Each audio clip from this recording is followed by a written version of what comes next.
Welcome to the 2015 State of Small College Basketball Address. My name is John McCarthy, and I'm the founder of Small College Basketball. I'll use this platform to congratulate our champions and award winners. I'll also talk about the current state of small college basketball and talk a little bit about what we can look forward to in the 15-16 season. Let me start by congratulating our 2015 national champions. To begin with, as you're aware, to win a national championship at any level is a big deal. It's really difficult. So let me start by congratulating our NCAA Division II national champions, the Florida Southern Mocs. Congratulations to Coach Link Darner and the Mocs for finishing the season 36-1 with 25 consecutive wins. The Mocs defeated Indiana University of Pennsylvania, led by head coach Joe Lombardi, in the beautiful Ford Center in Evansville, Indiana, to win the national championship. This gave the Mocs their second national championship of all time, the other being in 1981. I'd also like to congratulate senior Kevin Capers on an outstanding four-year career.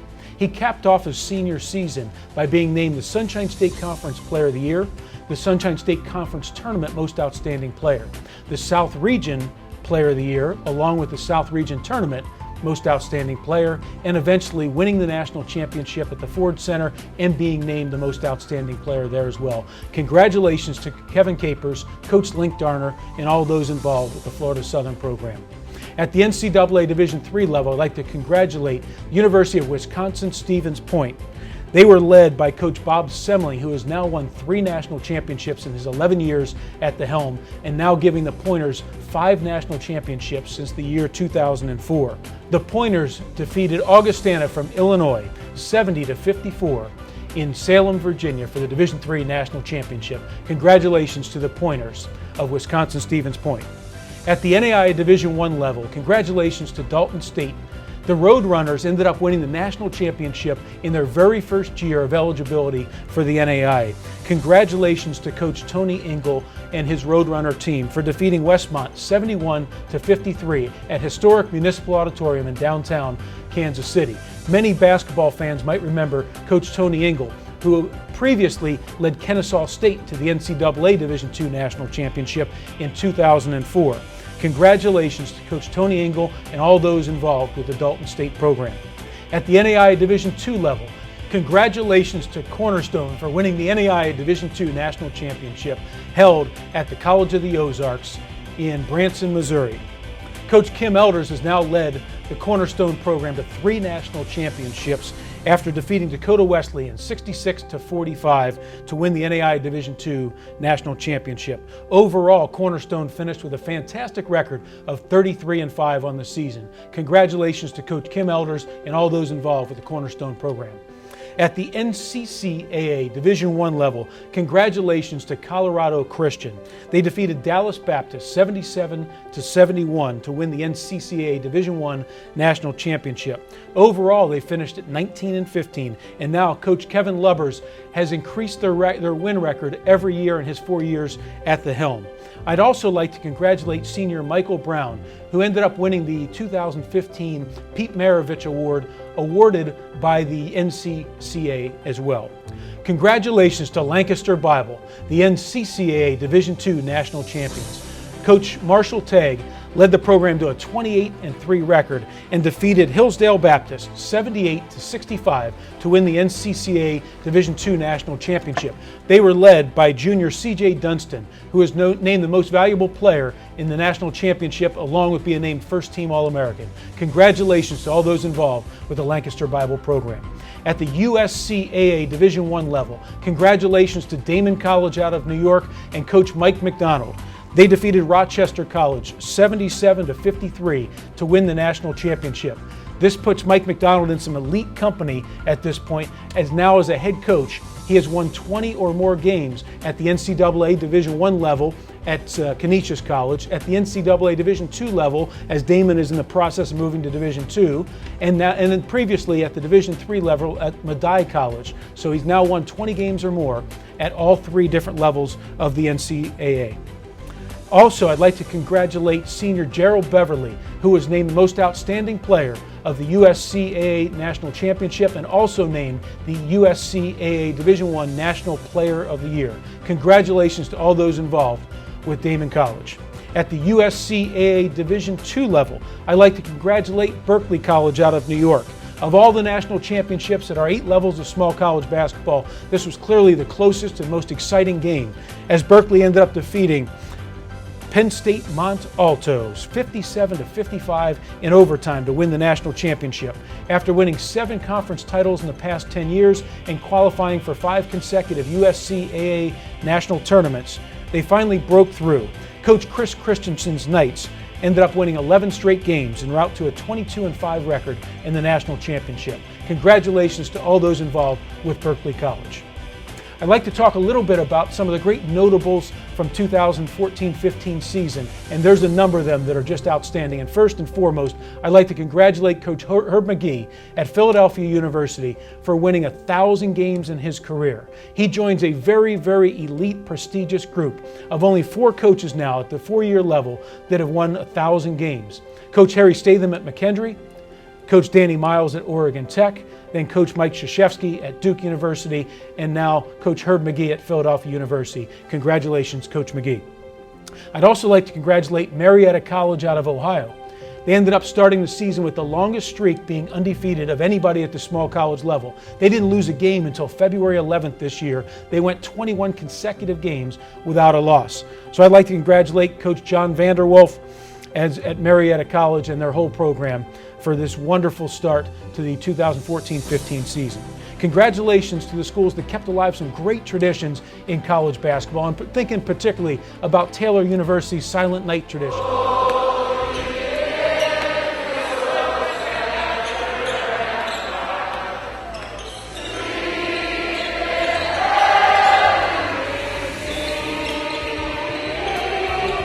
About John Brown's toilet paper game at the beginning of the season.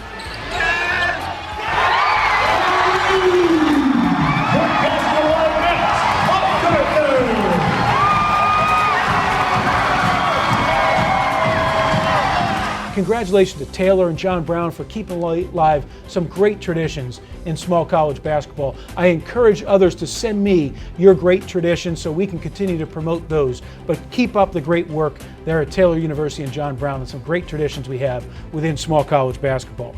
Congratulations to St. John's in Minnesota head coach Jim Smith, who just finished his career after 51 years, all at St. John's in Minnesota. He ended up finishing his career as the winningest coach in Minnesota history at any level of basketball with 786 wins. Congratulations on a great career, Coach Smith. I'd also like to congratulate Jack Taylor at Grinnell, who finished a phenomenal career.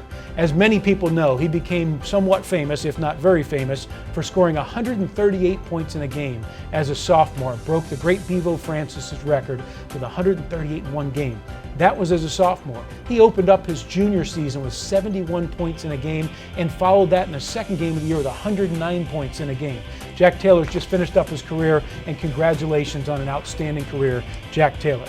Speaking of Bevo Francis, the world lost a legend on June 3rd, 2015, when Bevo Francis passed away at 82 years old. As many of you may know, it's one of my favorite stories in the history and the annals of all of college basketball, as Bevo Francis literally helped to save a school from going bankrupt.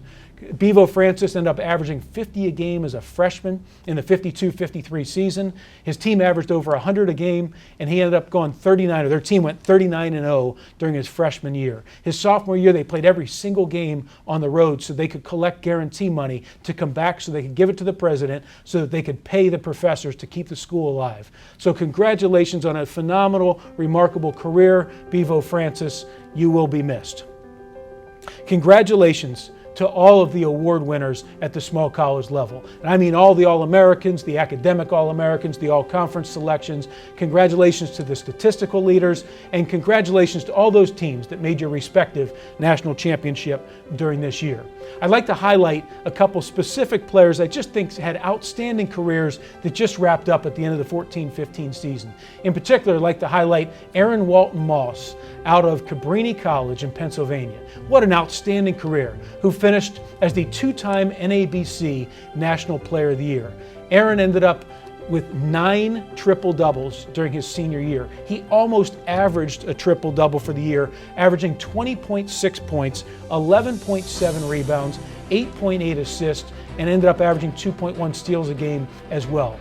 He was the all-time leading scorer and rebounder in school history and third all-time in school history in assists. He finished in the top 25 in 9 statistical categories in all of NCAA Division III. Think about this for a moment. There's over 400 Division III programs playing basketball. There was only one player with more than one triple-double during this season, and he had 9. Just a remarkable career. Congratulations, Aaron Walton Moss, on an outstanding career. I'd also like to congratulate Garrett Kerr out of the University of Sciences. Over the last 2 years, he's been named the National Player of the Year by at least one publication in his junior and senior year. During this senior year, he averaged 25.7 points per game, 12.7 rebounds per game, and also led the Devils in steals for his program. But he also led them to their first ever NCAA tournament win, where he scored 40 points in the opening round of the NCAA tournament. Think about these numbers. He finished his career with 2,434 points. He shot over 52% for his career. He finished with 1,391 rebounds, 327 assists, 157 steals. And think about this one. He played 110 career games and only fouled out twice. Just an outstanding career. Congratulations to Garrett Kerr. As we head into the 2015-16 season, I'd like to point out a few highlights that we have coming up heading into this season. First of all, this will be the 50th year for head coach Harry Statham at McKendree. 50 years, and he's the all-time leading wins leader in the history of college basketball. Oregon Tech coach Danny Miles has announced that he will retire at the end of the 15-16 season, thus making this the last year of his illustrious career with over 1,000 career wins.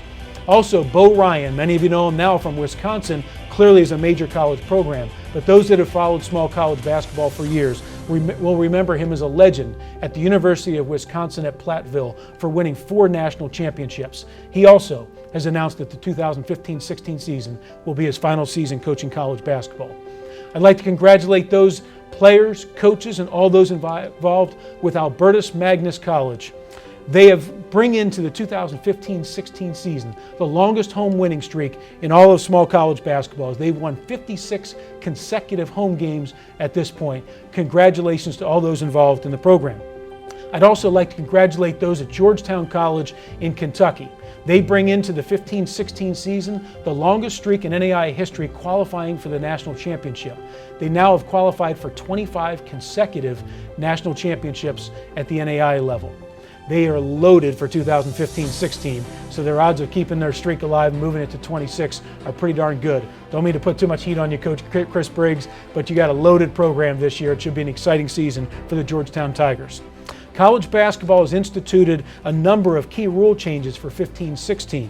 It's going to be real interesting to see how the rules are applied, and along with the feedback from the coaches, the administrators, the game officials, and the student athletes as well. Some of the rules that are going to be updated and tweaked for the 15-16 season will be reducing the shot clock from 35 to 30 seconds. We'll be moving the arc underneath the basket out from 3 feet to 4 feet.